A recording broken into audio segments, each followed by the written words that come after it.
Hotlist husband episode 38। अरमान को इस तरह से उस फॉरेनर को घूरता हुआ देखकर आहान बोला, यार ऐसा लगता है कि अरमान भाई तो उस बेचारे फॉरेनर को अपनी ही आंखों से उसका खून कर देंगे। तब ध्रुव तिरछी नजरों से अरमान की ओर देखते हुए आहान से कहने लगा, अगर इस वक्त तू चुप नहीं हुआ और तेरी बात अरमान ने सुन ली तो तेरा क्या होगा, तू उसे बारे में सोच। उस फॉरेनर की चिंता तो तू छोड़ ही दे। ऐसा कहकर वह ध्रुव को छेड़ने लगा।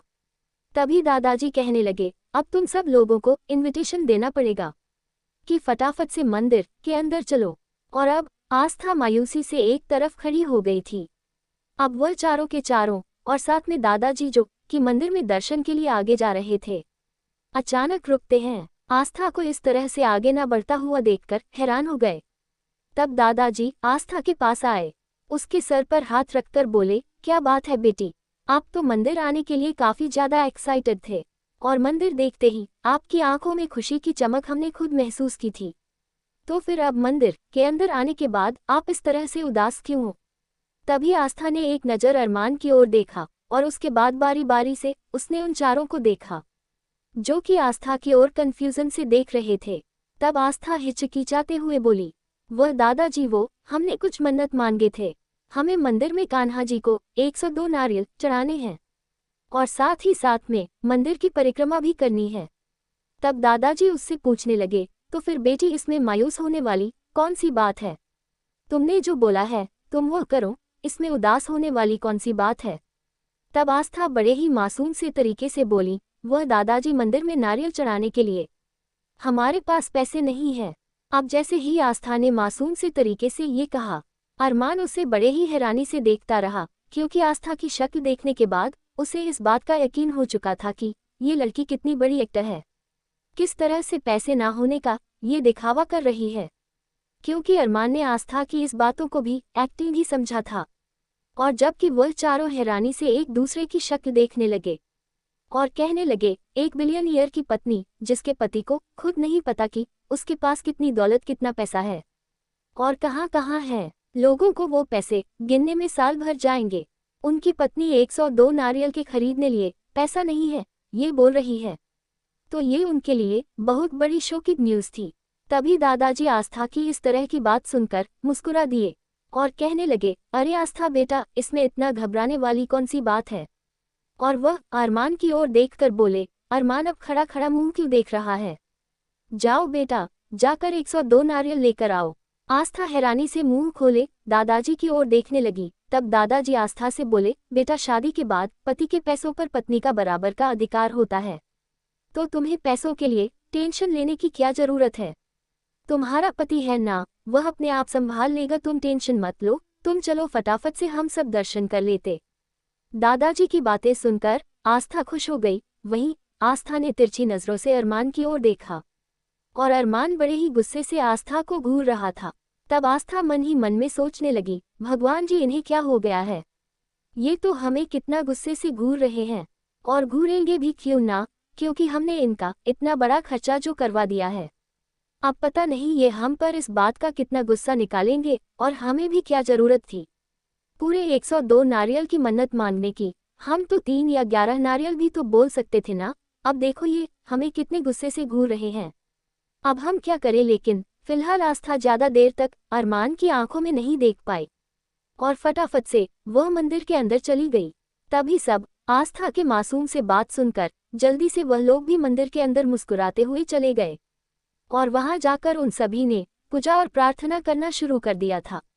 वही अरमान अब नारियल लेने के लिए आ गया था और उसकी नज़र जल्दी ही मंदिर के कोने पर बैठे हुए नारियल वाले पर गई।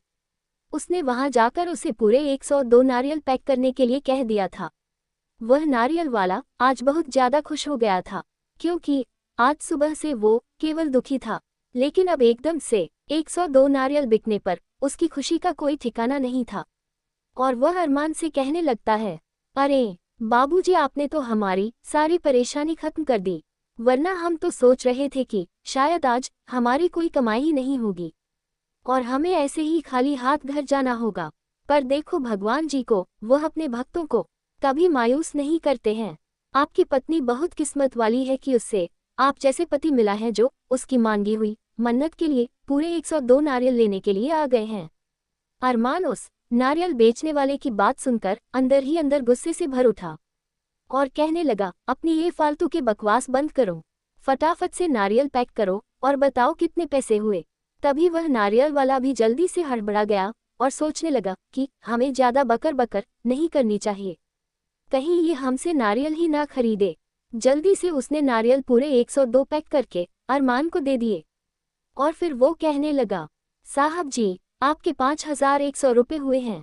तब अरमान हैरानी से उसकी ओर देखने लगा था और कहने लगा, 5100 रुपये? क्योंकि अरमान ने सोचा था कि शायद डायरेक्ट नारियल की कीमत 50-60 हजार के करीब होगी, लेकिन 5100 रुपये सुनकर अरमान हैरान था। तभी वो नारियल वाला जल्दी से बोला, साहब जी अगर आपको ज्यादा लग रहा है तो आप हमें 100 रुपये कम दे दीजिएगा, आप 5000 रुपये दे दीजिएगा। तब अरमान ने अपने माथे पर हाथ मार लिया और सोचने लगा कि उसकी जिंदगी में ये लोग कहाँ से आ गए हैं, आखिरकार उसकी जिंदगी चल क्या रहा है। एक वह लड़की जो मासूम होने का दिखावा करती है, ऊपर से ये नारियल वाला, ऐसे लग रहा है कि मैं इसके साथ मोल भाव कर रहा हूँ और इसका रेट सुनकर मैं परेशान हो गया हूँ। सीरियसली वेल, अरमान ने ज्यादा ना सोचते हुए जल्दी ही अपने जेब से 10,000 की 2 गड्डी निकालकर उस नारियल वाले के हाथों में थमा दिए थे और फिर उसे कहने लगा, कीप द चेंज। जल्दी से वहां से जाने लगा। वह नारियल वाला तो अपनी आंखें हैरानी से फाड़कर अपने हाथों में पड़ी हुई गड्डी को देख रहा था, क्योंकि ये उसके पूरे महीने भर कमाई से ज्यादा आज एक ही दिन में हो गई थी। तो उस वक्त उसकी खुशी का कोई ठिकाना नहीं था और उसने दिल से अरमान को दुआ दी थी कि कृष्ण भगवान करे कि आप हमेशा खुश रहे और आपकी जिंदगी में कोई ऐसा हो जो आपको इस दुनिया में सबसे ज्यादा प्यार करें। अरमान जाते हुए उस नारियल वाले की दुआ सुन चुका था और अगले ही पल वो तिरछा मुस्कुराते हुए कहने लगा, तुम्हारा वह भगवान कभी मेरी जिंदगी में बिना मेरी मर्जी के कुछ नहीं दे सकता है और न ही मैं कभी ऐसे प्यार को अपने जिंदगी में आने दूंगा और ना मैं कभी किसी को अपनी कमजोरी बनने दूंगा। कहीं ना कहीं ये सब सोचते हुए अरमान जल्दी ही अब मंदिर के अंदर चला गया और वहां जाकर उसने वह सारे के सारे नारियल आस्था को थमा दिए थे। आस्था एकदम से सभी नारियल का वजन संभाल नहीं पाए। तुरंत उसके चारों के चारों देवरों ने यानी कि आहान, ध्रुव, आकाश और सुमित आगे आए थे। उन्होंने आस्था के हाथों से नारियल ले लिए थे। तब तक दादाजी भगवान जी के सामने हाथ जोड़कर खड़े हुए थे। तो दादाजी को नहीं पता था कि अरमान ने आकर आस्था को ऑलरेडी नारियल दे दिए हैं। तब आस्था ने अरमान की ओर देखा। उसे देखकर वह समझ चुकी थी कि अरमान उससे बहुत ज्यादा नाराज है। वहीं उन चारों ने उसकी मदद की थी। तब आस्था उन सबको धन्यवाद कहते हुए अरमान की ओर देखकर बोली, अरमान जी आप हमें माफ कर दीजिएगा, हमें नहीं पता था कि हमें आपसे यहाँ पैसे लेने पड़ जाएंगे, पर हम वादा करते हैं कि हम जल्दी आपके पैसे लौटा देंगे। क्या ज्यादा पैसे खर्च हो गए क्या? कितने रुपयों के नारियल आए हैं? हम जल्द से जल्द आपके पैसे लौटा देंगे। अब जैसे ही आस्था ने ये कहा, अरमान तो हैरान हो गया। वहीं वह चारों एक दूसरे की शक्ल देखते हुए जोरों से हंसने लगे और आस्था उन सबको इस तरह से हंसता हुआ देखकर कंफ्यूज हो गई। उसे तो समझ में नहीं आया कि आखिरकार ये लोग हंस क्यों रहे हैं। तभी अरमान ने गुस्से वाली नजरों से आस्था को देखता हुआ वहां से चला गया। तब ध्रुव आस्था से कहने लगा, अरे भाभी आप इतनी क्यूट क्यों हैं? ये क्या किया आपने? क्यों भाई से आपने ऐसा बोला कि आप उन्हें पैसे लौटा दोगे? क्या आपको भाई से बिल्कुल भी डर नहीं लगता है? तब आस्था ने बड़े ही मासूम से तरीके से जवाब दिया, हम जानते हैं ध्रुव जी कि वह हमसे नाराज हो गए हैं क्योंकि हमने उनका इतना ज्यादा खर्चा जो करवा दिया है। एक बार फिर आस्था की ये बात सुनकर, और इस बार तो उन्होंने अपने सर पर हाथ मार लिया था और ध्रुव कहने लगा, भाभी मुझे लगता है कि आपका कुछ नहीं हो सकता है। ध्रुव की बात सुनकर वह चारों मुस्कुराने लगे। तब आस्था ध्रुव की ऐसी बातें सुनकर और थोड़ा सा डर गई और सोचने लगी कि लगता है उसने कुछ ज्यादा ही गलती कर दी है। फिलहाल वह चुपचाप से अब वो सारे नारियलों को लेकर पंडित जी के पास गई और जल्दी उसने वह नारियल पंडित जी को थमा दिए था और कहने लगी, पंडित जी हमने 102 नारियल चढ़ाने की मन्नत मांगी थी और साथ ही साथ हमने 101 बार मंदिर कि परिक्रमा करने की भी मन्नत मांगी है, तो क्या हम अपनी परिक्रमा आज पूरी कर सकते हैं? तो पंडित जी ने एक नज़र आस्था को ऊपर से लेकर नीचे तक देखा और जल्दी ही उनकी नज़र आस्था के कपड़ों पर लगे खून पर चली गई और साथ ही साथ उसके घुटनों से जो ब्लड निकल रहा था उसे पर भी चली गई। एपिसोड 39। अब आगे पंडित जी और वह बोले, माफ करना बेटी, हम आपके नारियलों तो कबूल कर सकते हैं, लेकिन आप मंदिर की परिक्रमा ऐसी हालत में नहीं कर सकती हैं। आपके घुटनों में काफ़ी ज़्यादा चोट लगी है और इस तरह से हम नहीं चाहते हैं कि किसी भी श्रद्धालुओं को कान्हा जी के मंदिर में आकर किसी भी तरह का कोई तकलीफ हो। और वैसे भी हमारे कान्हा जी तो सबके दुख हर लेते हैं, तो हम भला आपको दुख में कैसे देख सकते हैं। और हाँ, रही बात मंदिर में परिक्रमा करने की, तो आप कभी किसी और दिन आकर यहाँ परिक्रमा कर सकती हैं। और हाँ, आप चाहे तो राधा कृष्ण की परिक्रमा करने के साथ साथ कृष्ण भगवान के जन्मदिन के अवसर पर यहाँ आ सकती है, क्योंकि यहाँ आकर काफ़ी सारी मनोकामनाएं पूरी होती है और हम आपको आशीर्वाद देते हैं कि आपको आपका मनचाहा वर मिले। अब जैसे ही पंडित जी ने ये कहा, आस्था की आंखें हैरानी से फैल गई। तभी दादाजी, जो कि आस्था के ठीक पीछे खड़े होकर आंखें बंद करके अपने पूजा कर रहे थे, तब वो पंडित जी से बोले, पंडित जी, अगर आपको आशीर्वाद देना है तो कोई और आशीर्वाद दे दीजिए, क्योंकि उनकी शादी ऑलरेडी हो चुकी है, ये हमारी पोता बहू है। अब दादाजी ने जैसे ही ये कहा, पंडित जी थोड़ा सा हैरान हो गए और कहने लगे, क्या ये आपकी बहू है? लेकिन इनके गले में ना तो मंगलसूत्र है और ना ही मांग में सिंदूर, तो हमें लगा कि बिटिया के अभी तक शादी नहीं हुई है। अब जैसे ही आस्था ध्यान मंगलसूत्र और सिंदूर पर गया, वह भी हैरान हो गई और उसे जब याद आया कि जिस वक्त अरमान ने उसे मंदिर जाने के लिए मना किया था, तब आस्था कमरे में जाकर रो रही थी। थोड़ी देर बाद जब वो जो मंदिर जाने के लिए तैयार हुई थी, फटाफट से उसने अपना मुंह एक बार फिर धो लिया था और गलती से शावर उसके ऊपर चला था, जिसकी वजह से एक बार फिर उसके सारे बाल गीले हो गए थे। तब आस्था ने जल्दी से कपड़े चेंज किए थे और इस बार वह मंगलसूत्र और सिंदूर लगाना भूल गई थी, क्योंकि ये सब कुछ जल्दी जल्दी में हुआ था। तब दादाजी हैरानी से आस्था को देखने लगे, लेकिन अगले ही पल वह शांत हो गए और बोलने लगे, तो क्या हुआ पंडित जी, अगर आस्था बेटी ने सिंदूर नहीं लगाया है तो अब लगा लेगी, और वैसे भी उसका पति यही आया हुआ है, तो वह खुद उसको सिंदूर लगा देगा। अब जैसे ही दादाजी ने ये कहा तो आस्था का तो डर के मारे अब गला सूखने लगा। तभी दादाजी ने अरमान को आवाज़ लगाई, लेकिन अरमान उस वक्त वहाँ नहीं था, क्योंकि आस्था की बातों से उसके सर में दर्द होने लगा था। तो वह एक तरफ खड़ा होकर मंदिर के ठीक नीचे सीढ़ियों के पास जो पानी बह रहा था उसे देख रहा था। उसको तो ये नज़ारा बहुत खूबसूरत लग रहा था। जल्दी से ध्रुव के अरमान के पास गया और बोलने लगा, अरमान भाई, आपको दादाजी बुला रहे हैं। तब अरमान हैरानी से कहने लगा, लेकिन मुझे क्यों बुला रहे हैं? जिसे पूजा और प्रार्थना करनी है वह करे, उसके बाद घर चले। तब ध्रुव अरमान की बात सुनकर वहीं खड़ा हो गया था। उसकी हिम्मत ही नहीं हुई कि वह वापस से अरमान को कह सके कि दादाजी ने आपको बुला रहे हैं और उसका गुस्सा हम पर क्यों उतार रहे हैं। तब अरमान समझ चुका था कि अगर उसने दादाजी की बात नहीं मानी तो एक बार फिर वह नाराज हो सकते हैं, तो इसीलिए जल्दी ही वह ध्रुव के ठीक पीछे पीछे चला गया और वहां पहुंचकर अरमान ने एक नज़र आस्था की ओर देखा, फिर दादाजी की ओर देखकर बोलने लगा, जी दादाजी, क्या हुआ, क्यों बुलाया है आपने? दादाजी बोले थे, बेटा वह तुम एक काम करो, ये पंडित जी जो तुम्हें सिंदूर दे रहे हैं, सिंदूर लेकर आस्था बहू की मांग भर दो, क्योंकि आज आस्था बेटी सिंदूर नहीं लगा पाई है। और तभी पंडित जी बिना अरमान के जवाब के इंतजार किए बोले, बेटा ये लो, फटाफट से अपनी पत्नी की मांग में ये सिंदूर भर दो। और वैसे भी आज बड़ा ही शुभ दिन है और राधा कृष्ण आप दोनों की जोड़ी हमेशा सलामत रखें। और वैसे भी आप दोनों की जोड़ी बिल्कुल मेड फॉर ईच अदर लग रही है। ऐसा लग रहा है कि आप दोनों भी साक्षात राधा कृष्ण का ही रूप है। अब जैसे ही पंडित जी ने ये कहा, अरमान खजाने वाली नज़रों से पंडित जी की ओर देखने लगा। वही पंडित जी को ऐसा लगा कि कहीं उन्होंने कुछ गलत तो नहीं बोल दिया है, ये इंसान मुझे इस तरह से क्यों घूर रहा है।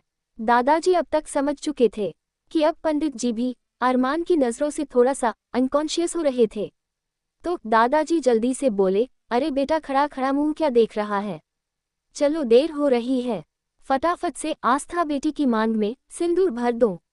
अब जैसे ही दादाजी ने ये कहा, अरमान ने सोचा कि बिना सिंदूर भरेन शायद ये लोग यहाँ से उसे नहीं जाने नहीं देने वाले हैं।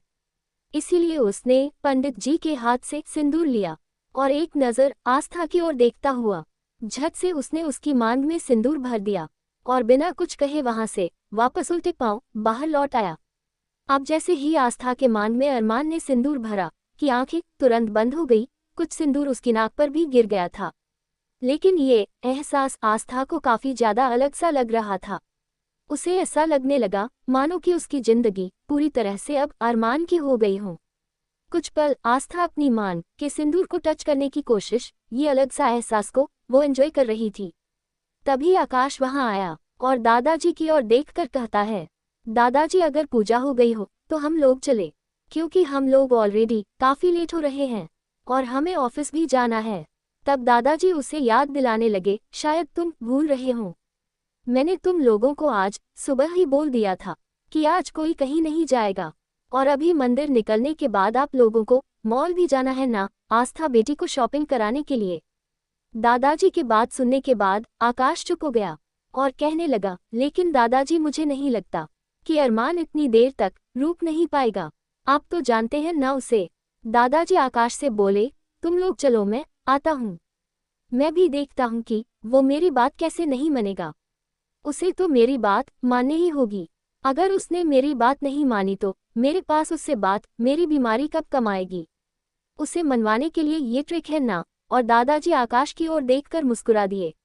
आकाश दादाजी की ओर देखकर सोचने लगा, पता नहीं डेविल किंग का गुस्सा कब दादाजी पर फट जाए। और दादाजी है कि बार बार अरमान को जिस तरह से ब्लैकमेल कर रहे हैं, अगर कभी दादाजी की झूठी बीमारी की भनक लग गई तो ना जाने अरमान उस वक्त क्या करेगा।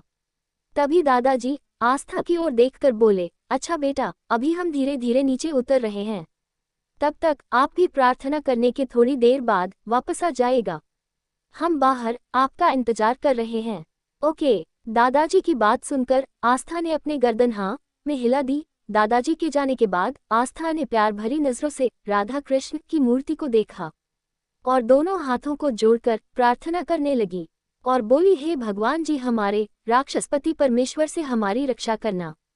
अभी आस्था ने जैसे ही ये कहा, पंडित जी आस्था की ओर हैरानी से देखने लगे, क्योंकि आस्था ने भले ही धीमे आवाज से बोला था, क्योंकि पंडित जी उस वक्त वहीं मौजूद थे, तो वह सोचने लगे ये लड़की कैसी प्रार्थना कर रही है, अपने पति को राक्षस बोल रही है और साथ ही अपने पति को परमेश्वर भी बोल रही है। फिर पंडित जी आस्था और देखकर मुस्कुराते हुए कहने लगे, हमारा आशीर्वाद है कि आपको आपके राक्षसपति परमेश्वर से जल्दी ही प्रेम हो जाए और अपने पति के साथ अपनी बाकी की हंसी खुशी जिंदगी गुजारे। जैसे ही पंडित जी ने ये आशीर्वाद दिया, आस्था थोड़ा सा नर्वस हो गई और जल्दी से पंडित जी से आशीर्वाद लेने के बाद वह फटाफट से अब नीचे की ओर जाने लगी। उसने देखा कि वहां पर पांचों दादाजी, आकाश, सुमित, आहान और ध्रुव तो नजर आ रहे थे, लेकिन अरमान कहीं भी दिखाई नहीं दे रहा था। आस्था ये देखकर पूरी तरह से चौंक गए थी, क्योंकि उसे सीढ़ियों से नीचे बाकी सब तो दिखाई दे रहे थे, लेकिन उसे अरमान कहीं दिखाई नहीं दिया। फिर आस्था ने सोचा कि हो सकता है वह अपने ऑफिस वगैरह में चले गए हो। वैसे भी आस्था इस बात को लेकर खुश हो गई थी कि चलो अच्छा हुआ कि अरमान यहाँ से चले गए, वरना उसे तो रह रहकर अरमान सामना करने से ज्यादा डर लग रहा था। आस्था मन ही मन में बहुत ज्यादा खुश हो गई थी और खुशी खुशी में उसने कान्हा जी की प्रतिमा के आगे एक बार फिर से अपने दोनों हाथों को जोड़ लिए और कहने लगी, अरे वाह कान्हा जी, आपकी सर्विस तो काफी ज्यादा फास्ट हो गई है। अभी जस्ट मैंने आपसे प्रे किया, आप मुझे अरमान सिंघानिया नाम के खतरे से दूर रखना, और अपने शुरुआत भी कर दी। वाह वाह कान्हा जी, मैं तो धन्य हो गई। वह ऐसा कहकर आस्था बहुत खुश हो रही थी और उसके होठों से मुस्कुराहट हटी नहीं रही थी। ऐसा लग रहा था मानो कि अरमान को खुद से दूर करके ना जाने उसने कितना बड़ा तीर मार लिया हो। अब आस्था जैसे ही वहां से जाने के लिए वापस पलटी, अचानक से उसका हाथ किसी ने पकड़ लिया। अब आस्था हैरान हो गई कि अचानक उसका हाथ किसने पकड़ लिया है, और जैसे ही उसने उस शख्स की ओर देखा तो उसकी आंखें फटी के फटी रह गई। क्योंकि उसके सामने कोई और नहीं बल्कि अरमान सिंघानिया ही खड़ा हुआ था, जो कि वहां से कहीं नहीं गया था। वह आस्था का इंतजार कर रहा था कि कब आस्था की प्रार्थना खत्म हो और वह उसे लेकर नीचे जाए, क्योंकि दादी जी ने उसे सख्त इंस्ट्रक्शन दे दिए थे कि वह आस्था बहू को लेकर ही नीचे आए। इसीलिए अरमान इरिटेट होकर उसी का इंतजार कर रहा था। अरमान को आस्था को देखकर चिढ़ते हुए कहने लगा, तुम्हारा दिमाग खराब हो गया है, इतनी देर तक प्रार्थना कौन करता है? पूरे 20 मिनट हो गए हैं तुम्हें यहाँ मंदिर में खड़े खड़े, दादाजी कब से हमारा इंतजार कर रहे हैं और तुम हो कि तुम्हारी प्रार्थना खत्म होने का नाम नहीं ले रही है। और मैं जानता हूँ कि तुम प्रार्थना में क्या कह रही होगी। याद रखना, मेरा कोई कुछ नहीं बिगाड़ सकता है, समझी तुम? अगर तुम्हें मेरी जितने भी शिकायत करनी है घर जाकर करते रहना। वैसे भी मैंने सुना है तुम्हारा भगवान जी तो हर जगह मौजूद है ना।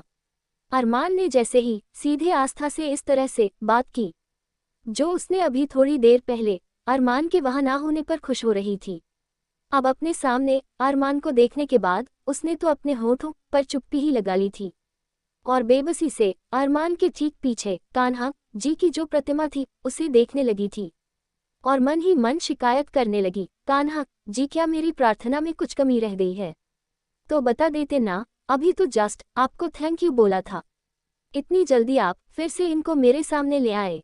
अरमान ने जैसे ही अब आस्था की नजरों का पीछा किया, उसने देखा कि एक बार फिर आस्था मन ही मन में प्रार्थना करनी शुरू कर रही है, तो उसका पारा और भी बढ़ गया और ज्यादा ना सोचते हुए अचानक से उसने आस्था को गोद में उठा लिया और आस्था से कहा, तुम ऐसे नहीं चलोगी।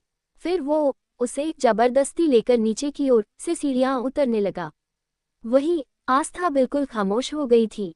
वह सोचने लगी कि शायद उसके कृष्ण भगवान जी उससे नाराज हो गए हैं, इसीलिए वह उसकी कोई भी बात नहीं मान रहे हैं, वरना वो तो उसकी हर बात मानते थे। अब आस्था मायूसी के साथ अरमान की गोद में थी। उसकी हिम्मत ही नहीं हो रही थी कि वह अरमान के चेहरे की ओर देख सके। जैसे ही आस्था गिरने को हुई, उसने फटाफट से अपनी बाहों को उसके गले में लपेट दिया था और आस्था की गर्म सांसें इस वक्त अरमान के गले पर पड़ रही थी, जिससे अरमान काफी ज्यादा अनकंफर्टेबल हो रहा था। लेकिन अब उसने खुद से ही आस्था को अपनी गोद में उठाया था, तो इस तरह से वह उसे उतार भी नहीं सकता था। अब दादाजी और बाकी सब ने जैसे ही अरमान और आस्था को एक बार फिर इस तरह से लाते हुए देखा, तो वह आंखों ही आंखों में मुस्कुराने लगे। वही ध्रुव और आकाश इन दोनों का सोचकर बुरा हाल था, क्योंकि डेविल किंग को जितने अच्छी तरह से ये दोनों जानते थे, शायद ही सुमित और आहान नहीं जानते हो, क्योंकि उन्होंने अपनी जिंदगी का ज्यादा से ज्यादा समय अरमान के साथ ही गुजरा था। वहीं आकाश ने मुस्कुराते हुए कहने लगा, लगता है कृष्ण भगवान जी ने अपने मंदिर में एक और जोड़ी बनाकर तैयार कर दी है। तब सुमित तो खोया खोया सा बड़बड़ाने लगा, काश हमें भी यहाँ कोई मिल ही जाती तो सही रहता यार, क्योंकि जब से आहान और ध्रुव ने आकाश को ये बोला है कि अगर तुमने टाइम से शादी नहीं की तो कुछ दिनों में जवान लड़कियां भी तुम्हें अंकल बोलना शुरू कर देगी। ये बात सुमित ने कुछ ज्यादा ही सीरियस ले ली थी, तो इसीलिए वह अब लड़की की तलाश कर रहा था और सोच रहा था कि उसे भी अब शादी कर लेनी चाहिए। एपिसोड 40। हालांकि सुमित दिखने में किसी हॉलीवुड हीरो से कम नहीं था, बड़ा ही स्मार्ट और डैशिंग था, लेकिन वह इस बात को भी झुठला नहीं सकता था कि उसकी उम्र अब धीरे धीरे बढ़ रही है। वेल इसी बीच जल्द ही अरमान ने आस्था को उन सबके सामने लाकर खड़ा कर दिया। आस्था ने अपनी नजरें झुका ली थी। तब दादाजी कहने लगे, अच्छा बेटा, मैं तो यहाँ से सीधा घर जा रहा हूँ, क्योंकि तुम लोग तो जानते हो कि मेरे बूढ़े शरीर में इतनी ताकत नहीं है कि मैं अब आप लोगों के साथ शॉपिंग पर चल सकूं। तो आप सब लोग यहीं से सीधा शॉपिंग पर निकल जाओ और ड्राइवर मुझे घर छोड़ देगा, तुम अरमान के साथ जाओ। ठीक है बेटा। और तब दादाजी आस्था की ओर देखकर कहने लगे, तुम इस शहर में नई हो बच्चा, तुम्हें अपना बहुत ख्याल रखना है, ठीक है। आस्था ने किसी मासूम से बच्चे की तरह अपने गर्दन हिला दी। तभी ध्रुव कहने लगा, डोंट वरी दादाजी, मैं आस्था भाभी का ख्याल रखूंगा। इनफैक्ट अरमान भाई वाली गाड़ी में मैं आगे बैठ जाऊंगा और उनके साथ ही शॉपिंग पर चला जाऊंगा, क्योंकि ध्रुव ने डिसाइड किया था कि वह सब अरमान की गाड़ी से ही शॉपिंग करने जाएंगे और बाकी गॉड्स वगैरह की वहाँ कोई जरूरत नहीं है, वो सब संभाल सकते हैं। अब ध्रुव ने जैसे ही ये कहा, दादाजी घूरकर ध्रुव को देखने लगे, मानो कि वह उसे कहना चाह रहे हो, बेवकूफ, तुझे कबाब में हड्डी बनने की क्या जरूरत है। लेकिन ध्रुव तो दादाजी की बातों का मतलब समझ ही नहीं पाया था, न ही वो उनकी आंखों के इशारे देख पाया। वह तो सबसे पहले जाकर अरमान की गाड़ी में फ्रंट की सीट पर बैठ गया था। सुमित, आहान और आकाश ने भी अपने सर पर हाथ मार लिया। कहीं न कहीं वह सब दादाजी की आंखों को देख चुके थे, लेकिन अब उनके पास भी अरमान की गाड़ी में बैठने के अलावा कोई और रास्ता नहीं था। वैसे भी अरमान की गाड़ी काफी ज्यादा बड़ी थी, जिसमें ऑलरेडी 12 से 13 लोग आराम से आ सकते थे, और ये तो केवल 5 ही थे। तो बीच वाली जो सीट थी, वहां पर उन्होंने अरमान और आस्था को बैठने के लिए जगह दे दी थी। उसके ठीक पीछे वाली सीट पर आहान, आकाश और सुमित बैठ गए थे, और आगे वाले सीट पर ध्रुव ऑलरेडी बैठ चुका था। तब दादाजी अरमान की ओर देखते हुए कहने लगे, बेटा याद रखना, बहू को किसी भी तरह की कोई परेशानी नहीं होनी चाहिए, उसके लिए यहाँ सब कुछ नया है, तुम समझ रहे हो ना मेरी बात। अब तो अरमान मन ही मन में और भी ज्यादा चिढ़ गया, क्योंकि जब से आस्था आई है उसके दादाजी ने उसके बारे में एक बार भी बात नहीं की थी। वह सिर्फ और सिर्फ आस्था के बारे में बात कर रहे थे, उसकी ही फिक्र कर रहे थे। तो कहीं ना कहीं ये बात अरमान को बहुत ज्यादा बुरी लग रही थी, लेकिन उसे पता था कि उसे अपना गुस्सा कब और कैसे कहाँ निकालना है।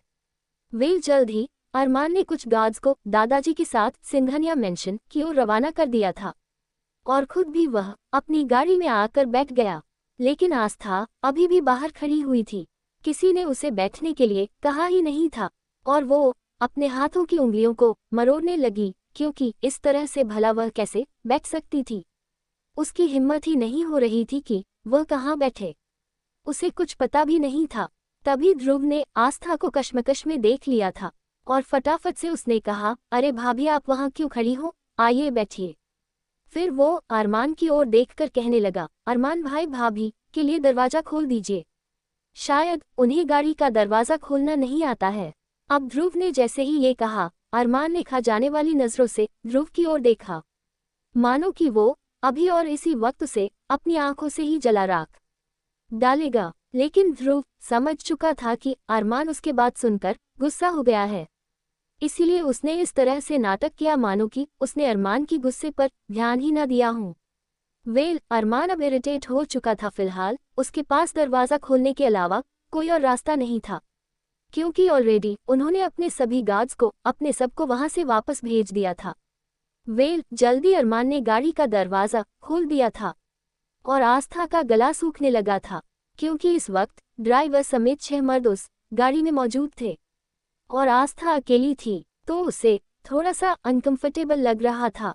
आते टाइम तो वो दादाजी के साथ आ गई थी, लेकिन अब इतने सारे आदमियों के बीच उसका बैठना बड़ा ही अजीब सा लग रहा था। लेकिन तभी अरमान ने गुस्से से उसकी ओर देखकर कहा, क्या सारा दिन तुम्हें यही वेस्ट करना है, जल्दी फटाफट बैठो, तुम्हारे चक्कर में वैसे भी मेरा आज का दिन बर्बाद हो चुका है। अरमान ने बड़े ही गुस्से से दांत पीसते हुए कहा था, लेकिन उसने अपनी आवाज को नॉर्मल ही रखा था, क्योंकि वह नहीं चाहता था कि उसके दोस्त उसके भाई के सामने वह आस्था को ज्यादा डांटे, ताकि कभी वह उसकी शिकायत दादाजी से कर दे। क्योंकि भले ही वह चारों के चारों अरमान से डरते हों, लेकिन वो ये भी जानता था कि उसके दादाजी उनसे हर बात कैसे निकलवा लेते थे। आखिरकार वह उसके ग्रेट दादाजी है। तभी आहान पीछे वाली सीट से बोला, भाभी आप क्यों का बाहर खड़ी है, प्लीज बैठ जाए, चलिए चलते हैं। जैसे आहान ने ये कहा, आस्था ने हल्की सी स्माइल सी करी दी, और जल्दी से वह अरमान से पूरे 3 सीट की जगह छोड़कर बिल्कुल खिड़की से सटकर बैठ गई थी। वही अरमान ने तिरछी नजरों से उसकी ओर देखा, और मन ही मन में सोच रहा था कि मुझसे डर के तो इस तरह से बैठी है, जैसे इसे मैं अभी इसे खा जाऊंगा। जल्दी ही गाड़ी शहर की सड़कों पर दौड़ने लगी। वहीं आस्था बिल्कुल चुपचाप खामोशी से सामने की ओर देख रही थी। पूरी की पूरी गाड़ी में ऐसा लग रहा था मानो कि एक सन्नाटा सा पसरा हुआ था, जिसे अब आहान और ध्रुव दोनों ही इरिटेट हो गए थे। आकाश और सुमित शांत स्वभाव के थे, लेकिन ध्रुव और आहान थोड़े से चुलबुले से थे। आहान ने पीछे बैठे बैठे ही ध्रुव को टेक्स्ट मैसेज कर दिया, यार हम शॉपिंग पर जा रहे हैं या किसी की मैत में जा रहे हैं। भाभी के साथ पहली बार गाड़ी में इस तरह से जा रहे हैं और कितना अजीब सा लग रहा है। तभी ध्रुव टेक्स्ट किया, तुम फिक्र मत करो, मैं आगे इसीलिए बैठा हूँ ताकि थोड़ा सा माहौल ठीक कर सकूं। और वैसे भी डेविल किंग का गुस्सा तो तू जानता है ना, लेकिन फिलहाल मुझे पता है कि आस्था भाभी के सामने वह अपने असली अवतार में नहीं आएंगे। तो इसीलिए ध्रुव ने जल्दी से आगे बढ़कर प्लेलिस्ट ऑन कर दिया और जल्दी ही गाड़ी में एक बड़ा ही खूबसूरत सा गाना बजने लगा, सुहाना सफ़र और ये मौसम हंसी, हमें डर है हम खो न जाएं कहीं, सुहाना सफ़र। अब जैसे ही ये वाला गाना गाड़ी में बजा, ध्रुव तो अपने दोनों हाथों को उठाकर एंजॉय करने लगा और साथ ही वो भी गाना गाने लगा था। पीछे से आहान भी शुरू हो गया, वो एंजॉय करने लगा। लेकिन अब बीच में अरमान गुस्से से खा जाने वाली नज़रों से ध्रुव की ओर देखने लगा था। अचानक डांस करते करते ध्रुव को अपने शरीर में गर्मी से महसूस हुई और साथ ही उसके माथे से पसीना निकलना शुरू हो गया था। ध्रुव का हैरान हो गया, इतनी एयर कंडीशनर गाड़ी में भला इस तरह से पसीना क्यों निकल रहा है। और जैसे ही उसने इधर उधर देखा, फिर पलटकर अरमान की ओर देखा और अरमान की आंखें एकदम लाल सुर्ख थी। अब तो ध्रुव बुरी तरह से कांप गया था। फटाफट से उसने गाना चेंज कर दिया क्योंकि उसने सोचा कि ऐसा गाना शायद आस्था और अरमान पर फिट बैठ रहा है। इसी वजह से अरमान अब थोड़ा सा उस गुस्से में है, तो फटाफट से उसने गाना चेंज कर दिया। लेकिन तभी वहीं आस्था जो के गाना सुनने के बाद आंखें बंद करके एंजॉय कर रही थी, अचानक से गाना बंद होने पर सामने वाली सीट की ओर देखने लगी। लेकिन इससे पहले कि वह कुछ बोल पाती, तभी एक और गाना वहां बजने लगा था, ये तेरी आंखें झुकी झुकी, ये तेरा चेहरा खिला खिला, बड़ी किस्मत वाला है वो प्यार तेरा जिसे मिला, ये तेरी आंखें छलकती गालों से लाली बड़ी, तू शर्मो हया वाली होंठ तेरे पूजा के फूल फूल की नाजुक तू डाली, ये तेरी आंखें झुकी झुकी, किसी के प्यारे प्यारे बाल, किसी की प्यारी प्यारी चाल, तू सर से पांव तलक सुंदर, तू है कुदरत का कोई कमाल, ये तेरी आंखें झुकी झुकी, ये तेरी आंखें झुकी झुकी, ये तेरा चेहरा खिला खिला, बड़ी किस्मत वाला है वो प्यार तेरा जिसे मिला। अब जैसे ये गाना बजा तो अरमान का गुस्सा हद से ज्यादा बढ़ चुका था। वही ध्रुव तो अपने दांतों से हाथ के नाखून काटने लगा और वह मन ही मन में सोचने लगा, FM वालों को आज यही सब गाने बजाने जरूरी है थे क्या। ऐसा लग रहा है कि सारे गाने पीछे बैठे इस एंग्री यंग मैन पर फिट बैठ रहे हैं। अब ध्रुव चिढ़कर सोचने लगा, एक बार बस आज इस गाड़ी से उतर जाऊं, उसके बाद इस गाड़ी में मैं सिर्फ इंग्लिश गानों की ही प्लेलिस्ट ऐड कर दूंगा ताकि उनका मतलब किसी को समझ में भी ना आए। हुए वही आहान ने जल्दी ही ध्रुव को मैसेज कर दिया, क्या कर रहा है भाई, तू देख रहा है ना इस गाड़ी में एयर कंडीशनर होते हुए भी हम सबको पसीना आ रहा है, इस बात का मतलब समझ रहा है ना तू। अब जैसे ही आहान ने ये कहा, ध्रुव ने आगे बढ़कर फटाफट से गाना ही बंद ही कर दिया था। वही आस्था उदास हो गई थी क्योंकि उसे गाने सुनना बहुत ही ज्यादा पसंद था।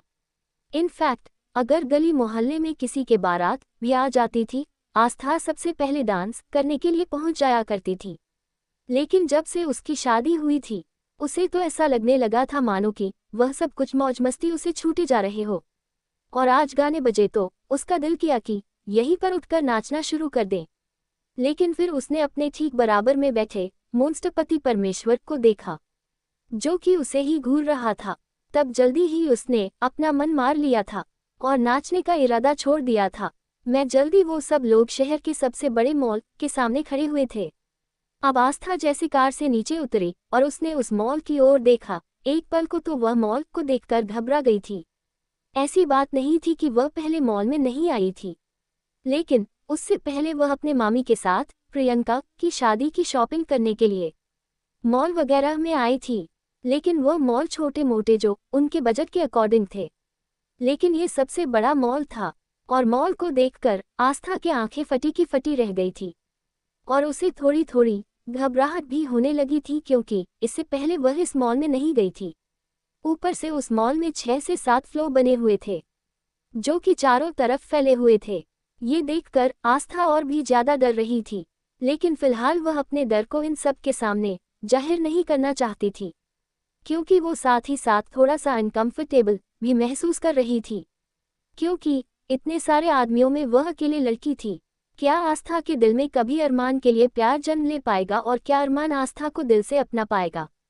जानने के लिए फैन सुनते रहिए हॉटलिस्ट हस्बैंड का अगला एपिसोड।